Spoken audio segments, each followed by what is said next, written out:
Hello बच्चों, स्वागत है आप सबका मेरे इस YouTube चैनल पर। आज मैं आप सबके लिए लेकर आई हूँ विश्व पर्यावरण दिवस पर एक लेख या निबंध। इस बार के विश्व पर्यावरण दिवस का जो थीम है वो है पारिस्थितिक तंत्र की बहाली और प्रकृति के साथ हमारे संबंध को पुनः स्थापित करना। बच्चों, इससे पहले कि मैं अपना निबंध प्रारंभ करूँ, प्लीज़ मेरे चैनल को ज़्यादा से ज़्यादा सब्सक्राइब करें और अपने मित्रों से भी करवाएं। और यदि आपको मेरी ये वीडियो अच्छी लगती है तो इसे ज़रूर शेयर करें और लाइक करें। तो चलिए शुरू करते हैं। निबंध पारिस्थितिक तंत्र की बहाली और प्रकृति के साथ हमारे संबंध को पुनर्स्थापित करना।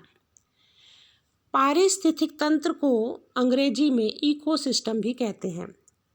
पारिस्थितिक तंत्र या इकोसिस्टम का अर्थ उस भौगोलिक क्षेत्र से है जिसमें रहने वाले सभी प्रकार के जीव जंतु, पेड़ पौधे एवं वनस्पतियाँ, जलवायु एवं मौसम जीवन बनाने के लिए आपस में मिलकर कार्य करते हैं।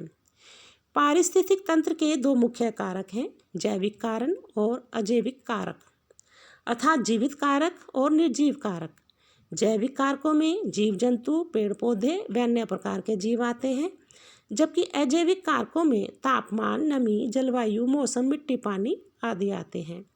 जैविक व अजैविक दोनों एक दूसरे पर निर्भर करते हैं, अर्थात किसी जगह का तापमान, नमी और मौसम या जलवायु, पानी, मिट्टी यह निर्धारित करेगा कि उस जगह पर किस प्रकार के वनस्पति या पेड़ पौधे उगेंगे।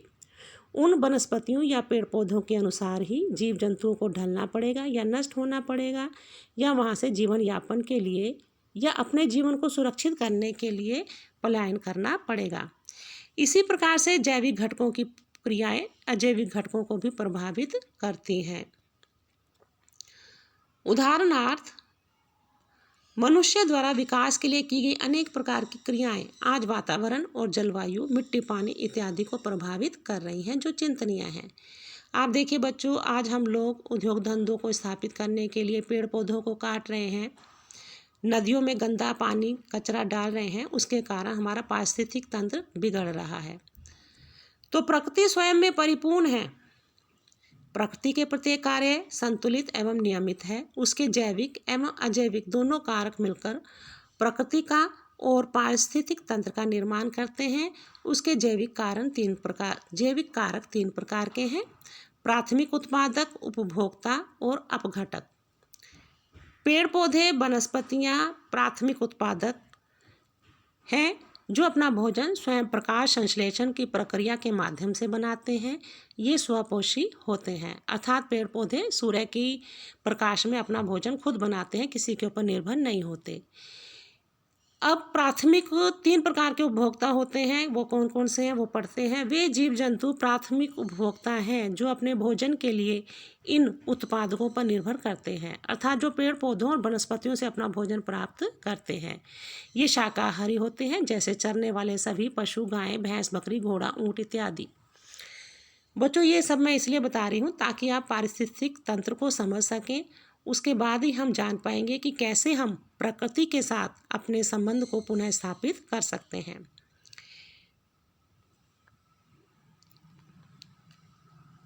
सेकेंडरी कंज्यूमर या द्वितीय उपभोक्ता वे होते हैं जो अपने भोजन के लिए प्राइमरी कंज्यूमर अर्थात प्राथमिक उपभोक्ताओं पर निर्भर करते हैं, जैसे लकड़बग्घा, बाज इत्यादि। ये मांसाहारी होते हैं।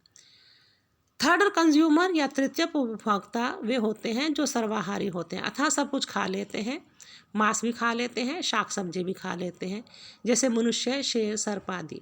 इसमें मनुष्य जो है वो सर्वाहारी है, वो शाक सब्जी भी खाता है और आपके जानवर भी खाता है। लेकिन शेर जो है अपने भोजन के लिए द्वितीय उपभोक्ता पर निर्भर करता है, अर्थात वो उन जानवरों को मारकर खाता है जो अन्य छोटे जानवरों को मारकर खाते हैं। यानी कि शेर छोटे बड़े सभी प्रकार के जानवरों को खा जाता है। अब जैसे सर्प है, अब आप देखिए कि मेंढक खाता है छोटे छोटे कीट पतंगे और उस मेंढक को खा जाता है सर्प। अब देखते हैं अपघटक या मृत जीवी कौन से जीव होते हैं। ये वो जीव होते हैं जो मृत या सड़े गले कार्बनिक पदार्थों पर पनपते हैं। ये अपघटक पारिस्थितिक तंत्र के लिए बहुत उपयोगी होते हैं, क्योंकि ये मरे हुए या सड़े हुए पदार्थों को पोषक तत्व में परिवर्तित करके पेड़ पौधों के लिए आवश्यक पोषक तत्व बनाते हैं।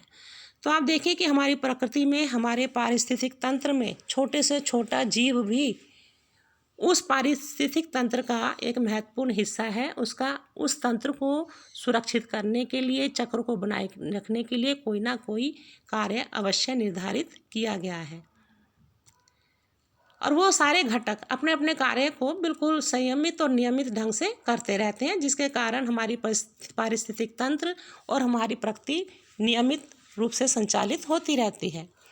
तो इस प्रकार से हम देखते हैं कि प्रकृति का प्रत्येक घटक एक नियम के अनुसार कार्य कर रहा है और पारिस्थितिक तंत्र को नियमित और व्यवस्थित कर रहा है। तो कोई भी घटक ऐसा नहीं है जो अपने कार्य के या जो कार्य उसके लिए निर्धारित है उसके विपरीत कार्य कर रहा हो। लेकिन इस बच्चों आप देखिए, सारे पारिस्थितिक तंत्र में एक घटक ऐसा है जो नियम विरुद्ध कार्य कर रहा है, और वो कौन है? वो है मनुष्य। इस पारिस्थितिक तंत्र को बिगाड़ने वाला सबसे बड़ा मुख्य घटक मनुष्य है। जब तक मनुष्य प्रकृति को देवता समझकर पूजता रहा, उसकी गोद में बच्चे की तरह खेलता रहा और आसमान की नीली चादर ओढ़कर सोता रहा, तब तक पारिस्थितिक तंत्र संतुलित और व्यवस्थित रहा। कुछ लाइनें मैंने बच्चों लिखी हैं। नदियाँ कल कल बहती थीं, स्वच्छ जल में ठिलाती थीं। नदियाँ कल कल बहती थीं, स्वच्छ जल में ठिलाती थीं। पेड़ों पर चिड़ियाँ फुदकती थीं, खुशी से चहचहाती थीं, चिचियाती थीं। पहाड़ हरी चादर ओढ़ सिर पर ही मुकुट सजाते थे। सागर भी अपनी हदों में रहकर शांति के गीत गाते थे। पर हाय अब सब बर्बाद हुआ, सब नष्ट हुआ। पर हाय अब सब बर्बाद हुआ, सब नष्ट हुआ, जब से मानव स्वार्थी, बेईमान और भ्रष्ट हुआ। आगे देखिए, जिज्ञासा मनुष्य का स्वभाव है। यह जिज्ञासा ही उसे आगे बढ़ाती है और विकास के पथ पर ले जाती है। लेकिन इसी आगे बढ़ने और विकास की अंधी दौड़ ने मनुष्य को विवेक शून्य बना दिया। विज्ञान की अंधी दौड़ में प्रकृति विज्ञान हमने बहुत पीछे छोड़ दिया। इसी वैज्ञानिक दौड़ के बारे में महाकवि रामधारी सिंह दिनकर ने कहा था। अब उनकी चंद पंक्तियां बच्चों मैंने उद्धृत की हैं बड़े आदर के साथ। सावधान मनुष्य, यदि विज्ञान है तलवार, तो इसे दे फेंक तजकर मोह स्मृति के पार। हो चुका है सिद्ध, है तू शिशु अभी अज्ञान, फूल कांटों की तुझे कुछ भी नहीं पहचान। आर्थिक, औद्योगिक, तकनीकी और नाभिक दौड़ में महाशक्ति बनने के लिए विश्व के सभी विकसित और विकासशील देशों ने पर्यावरण को जो नुकसान पहुंचाया है और पारिस्थितिक तंत्र को इतना बिगाड़ा है कि आज धरती को पराबैंगनी किरणों से बचाने वाली ओजोन की परत में छेद हो चुका है। महासागर गंदगी से अटे पड़े हैं, नदियां नालों में परिवर्तित हो गई हैं, पहाड़ वृक्षहीन होकर नंगे हो गए हैं, हवा धुएं में परिवर्तित हो गई है और जल पीने लायक भी नहीं बचा। असंख्य प्रकार की वनस्पतियां और असंख्य जीव जंतुओं की प्रजातियां नष्ट हो चुकी हैं। धरती के तापमान में भी परिवर्तन हो रहा है, जलवायु में भी परिवर्तन हो रहा है। कभी आंधी तूफान, कभी अतिवृष्टि, कभी अनावृष्टि, कभी सूखा। यह सब जलवायु परिवर्तन और पारिस्थितिक तंत्र से खिलवाड़ करने के कारण है। महाशक्ति बनने की अंधी दौड़ ने आज कोरोना जैसे खतरनाक वायरस को जन्म दे दिया है, जिसके कारण आज मानवता का अस्तित्व संकट में पड़ चुका है। परमाणु बमों का स्थान अब जैविक हथियार ले चुके हैं। आज मानव का विशिष्ट ज्ञान ही उसके अस्तित्व के ऊपर संकट ले आया है। एक मूर्ख की भांति हमने ज्ञान की कुल्हाड़ी से अपने ही पैर काट दिए हैं।